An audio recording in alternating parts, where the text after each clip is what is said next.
পেছনে একটা বিশেষ ঘটনা আছে। শ্যামসুন্দরে আপনারা সবাই জেনেই থাকবেন, মাকে কলকাতার জীবন্ত কালী বলা হয়।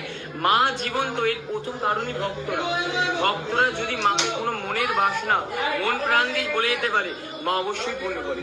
মানে এটা আমার নিজের দেখা যে প্রথম একটি ভক্ত অনেক দুঃখ কষ্ট নিয়ে মায়ের কাছে এসছে, দ্বিতীয় দিনও যখনই আসছে ওর মুখে মধুর আসছে, মানে মা ওনার অবশ্যই মনের বাসনা পূর্ণ করছেন। আর মাকে এখানে 5 বছরের বাচ্চা মেয়ে হিসেবে পুজো করা হয়।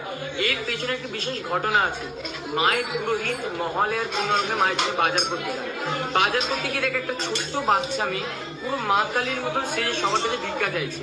সবার কাছে ভিক্ষা চাইতে ঠিক আমাদের যে পুরোহিত বাজার করছিলেন তার কাছেও ভিক্ষা চায়। পুরোহিত তখন তাকে ধাক্কা মেরে ফেলে দেয়, ফেলে দিয়ে বলে যা কাজ করিয়ে খা।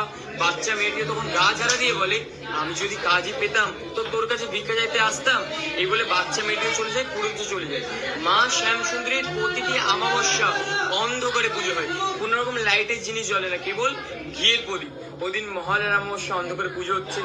অন্ধকারে পুজো করতে করতে পুরোহিতের হঠাৎ মন বলছে যেন মা নেই, কিন্তু পুরোহিতের মন আবার বলছে মা তো কালো, তাই হয়তো অন্ধকারে দেখতে পাচ্ছি না। তাই পুরোহিত ঘিয়ের প্রদীপ নিয়ে মায়ের মুখের সামনে যায়, দেখে সত্যিই মা নেই। আর মায়ের নিচে শিব ঠাকুর, উনিও পুরো মৃত মানুষের মতন শুয়ে আছে। এই দেখে পুরোহিত থমকে যায়। থমকে এবার কিছুক্ষণ পরেই পুরোহিতের পেছন থেকে ছুম ছুম করে নুপুরের আওয়াজ হয়, আর ধাপ করে শিবের বুকের উপরে একজনের ডান পা পড়ে। আর যেই বাচ্চা মেয়েটাকে ধাক্কা মেরে ফেলে দিয়েছিল সেই বাচ্চা মেয়ের মুখ অন্ধকার থেকে বেরিয়ে আসে। আর মা তখন মানুষের কণ্ঠে বলে দেখ চাল কলে দিবি না আমায়। এই শুনে পুরো অজ্ঞান হয়ে যায়। এবার অজ্ঞান অবস্থায় মা ওনার মনে মনে বোঝাচ্ছেন আমি শুধু বড় লোকের মা নই রে, আমি গরিবেরও মা। তাই এবার থেকে যে কোনো ভক্ত এক মুঠো চাল আর একটি পা করে দিয়ে মাকে পুজো দেয়, মা তাদের প্রতিটা মনের বাসনা পূর্ণ করেন। আর তখন থেকেই বলা হয় যে ওই বাচ্চা মেয়েটি আজীবন শিব ঠাকুরের ওপর বিরাজমান।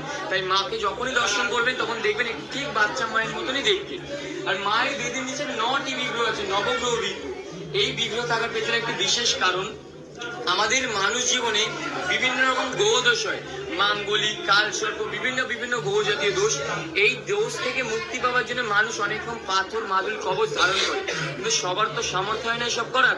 তাই মাকে যদি কোনো ভক্ত কেবল 28টি শনিবার কেবল দর্শন করে, যে কোনো গ্রহদোষ থেকে এমনি মুক্তি হয়। কোনো রকম পাথর মাদুলি কবচ কিছু লাগে না, কেবল মায়ের মুখমণ্ডল দর্শন করতে, কোনো রকম পুজো দেওয়া লাগে না, কেবল মায়ের মুখমণ্ডল দর্শন করতে হয়। তাই অবশ্যই মা শ্যামসুন্দরকে যারা ভিডিওটি দেখছেন, মাকে নিজের মনের বাসনা জানবেন, মা আপনাদের প্রতিটা বাসনা অবশ্যই পূর্ণ করবেন। জয় মা শ্যামসুন্দর।